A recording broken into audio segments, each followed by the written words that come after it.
Jua ya kwamba Yesu Kristo yeye ni mkuu katikati ya mitume na manabii. Yesu yuko juu ya mitume na manabii wote, maana ukisoma na kufuatilia utaona aliyetenda miujiza zaidi katikati ya mitume na manabii.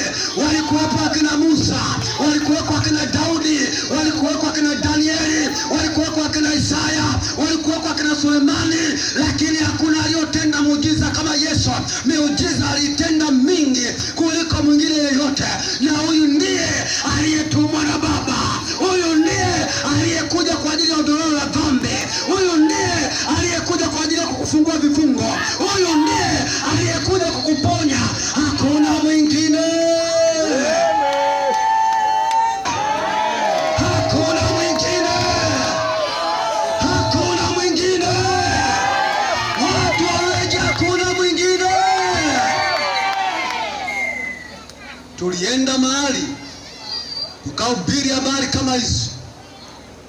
Walioelewa walielewa.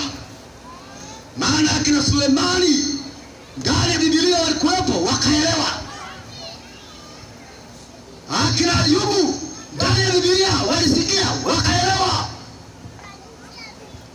Watu wa imani mbalimbali walisikia, wakaelewa. Na huyu dada akasikia, akaelewa, akafunguliwa. Ninavyokuambia sasa, Bwana amefanya muujiza, amepata mtoto. Leo napotangaza mbele yako ni mwaka wa 3, amekuwa anabeba mtoto, yuko salama, tena ni mtumishi wa serikali. Alifungwa na mapepo, alionewa na mapepo pamoja na utumishi wake.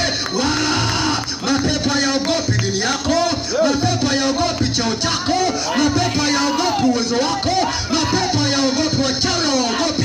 Hawaogopi kwa sababu wewe umesoma, hawaogopi kwa sababu wewe una elimu ya dini, hawaogopi kwa sababu wewe una uwezo wa kidini, hawaogopi kwa sababu wewe una vitu mbalimbali, hawaogopi. Haleluya, haleluya.